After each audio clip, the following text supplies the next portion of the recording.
News voice, जो हर खबर से आपको कराए रूबरू।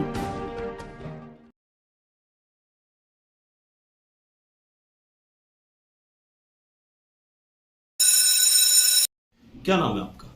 मेरा नाम तमन्ना कौशिक है। लेफ्टिनेंट में सिलेक्शन हुआ है आपका? हाँ, मैंने एनडीए का एग्ज़ाम दिया था, जिसके थ्रू मैं 3 साल की ट्रेनिंग के बाद एज अ लेफ्टिनेंट कमीशन होंगी। किस तरीके से यहाँ तक पहुंचे और किस तरीके से पढ़ाई अब तक की आप?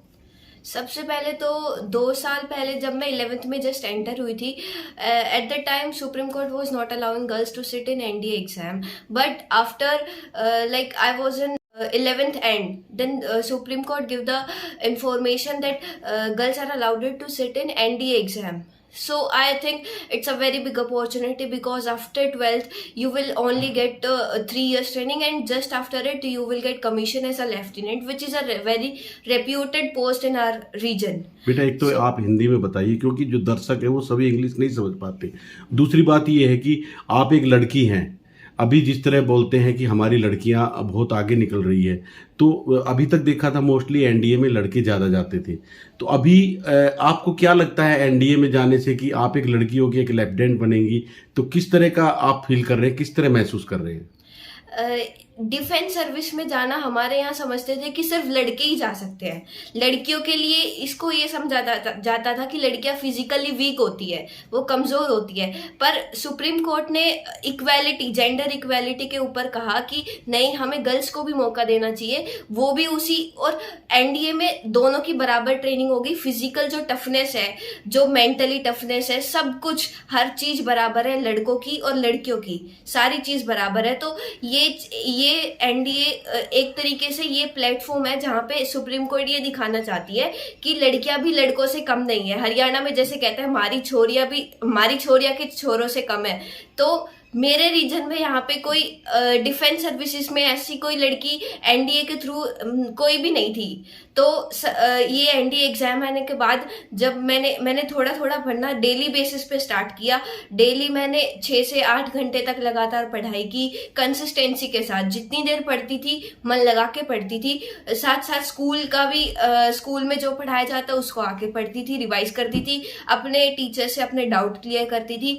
फिर सितंबर में जब मैंने ये एग्ज़ाम दिया, रिटन एग्ज़ाम हुआ, तो मेरा एनडीए का रिटन क्वालिफाई हुआ। फिर उसके बाद मैंने अपनी एसएसबी की प्रिपरेशन स्टार्ट की। जो लेफ्टिनेंट हमारे लगे हुए हैं, जो रिलेशंस में थे, उनसे बात की मैंने, उनसे गाइडेंस ली, और कुछ कर्नल वगैरह से पूछा कि सर कैसे मैं अपने आप को इम्प्रूव कर सकती हूँ। तो मेरे अंदर बोलने की ये चीज़ मेरे परिवार से आई है कि मैं बोलने की हेजिटेशन मेरे स्टार्टिंग से ही नहीं है, क्योंकि मेरे परिवार वालों ने मुझे आगे नए नए प्लेटफॉर्म्स दिए हैं। जैसे कहीं ब्रह्मगढ़ में परशुराम जयंती पे स्पीच देना, तो मैं जब मैं 7 साल की थी तब से ही मैंने स्टार्ट कर दिया था कि अलग अलग जगह स्पीच देना, और स्कूल में भी स्पीच देना, असेंबली कंडक्ट करना। तो ये चीज़ें सबसे ज़्यादा काम आई है कि बोलना बहुत ज़रूरी है। और लड़कियों को कहा जाता है कि लड़कियां ज़्यादा नहीं बोलती। नहीं, लड़कियों को ज़्यादा बोलना चाहिए। ज़्यादा मतलब लॉजिकल बोलो, जो सही बात है वही बोलो, सोचो समझो और फिर बोलो। एक आप में ये बातें कब आपके दिल में कब आई कि आपको डिफेंस में जाना चाहिए, आपको एनडीए क्लियर करना चाहिए? तो ऐसी भावना, क्योंकि लड़कियों में मोस्टली होता नहीं है, लड़कियां जो नीट की तरफ, डॉक्टर की तरफ, आईआईटी की तरफ जाती है, लेकिन आप में ये भावना कब आई कि मुझे डिफेंस में जाना है? जब एनडीए के लिए लड़कियों को अलाउ किया गया, तो वहां से एक चीज मेरे अंदर आई कि हाँ, मुझे भी जाना चाहिए। क्योंकि जब गवर्नमेंट कह रही है कि दोनों जेंडर इक्वल है, तो क्यों खुद को किसी से कम समझना। और मेरे परिवार में कोई ऐसा आर्मी बैकग्राउंड नहीं है, ना कोई आर्मी, नेवी, एयरफोर्स का कोई बैकग्राउंड नहीं है। तो ये चीज बहुत खनकती थी कि कोई कहता कि मेरे पापा कर्नल है, मेरे पापा ये है, मेरे पापा वो है, पर हमारे घर से कोई भी नहीं था आर्मी में। तो उस चीज से मुझे लगा कि हाँ, मुझे एक तो लड़की हूं मैं, तो इस चीज को जरूर शुरुआत देनी चाहिए कि मैं अपने फैमिली में बढ़ाऊं कि आगे वाली जनरेशन भी डिफेंस की तरफ हमारी बढ़े। अभी आप आर्मी में, आपका एनडीए में सिलेक्शन हो गया है। अभी आप जब वहां से पास आउट होंगे तो आप लेफ्टिनेंट की कमीशन लेके निकलेंगे, तो आप किस तरह से देश सेवा करना चाहेंगे और जो बच्चे हैं उनको क्या संदेश देंगे? मैं सबसे पहले तो सेवा परमो धर्म, ये एक संस्कृत का श्लोक है जो सभी डिफेंस एस्पिरेंट्स को बताया जाता है कि हाँ भाई खुद से पहले देश की सेवा करो।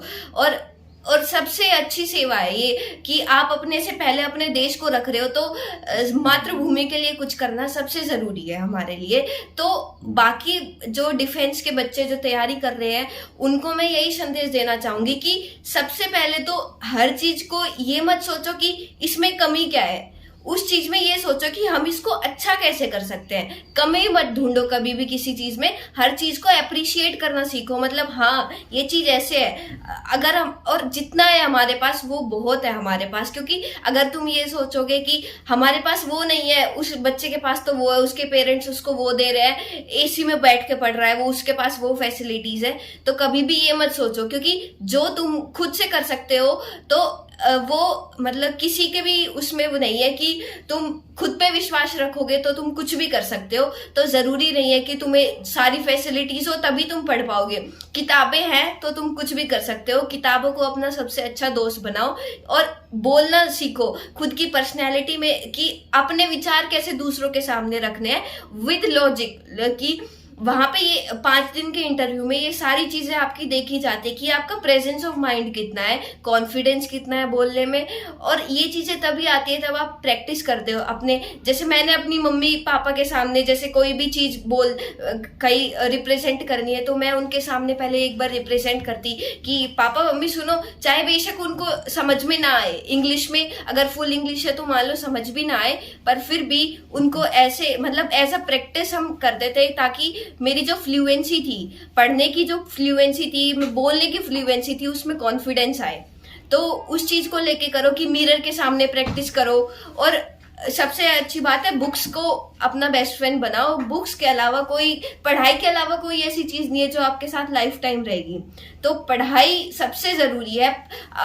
अपने पास यही एक चीज है जिससे हम अपने आप को आगे दिखा सकते हैं कि हाँ भाई हम भी कोई चीज है। और खुद को ऐसा बनाओ कि तुमको देख तुम्हारे माँ बाप को तुम्हारे नाम से जाना जाए कि हाँ भाई ये तमन्ना की मम्मी है, ये तमन्ना के पापा, ये तमन्ना के दादाजी है, ये तमन्ना के परिवार वाले हैं। तो खुद में ऐसे लेके आओ कि हाँ भाई तुम्हारे घर वाले भी गर्व से कहे हाँ ये हमारी बेटी है, ये हमारी पोती है। थैंक यू बेटा।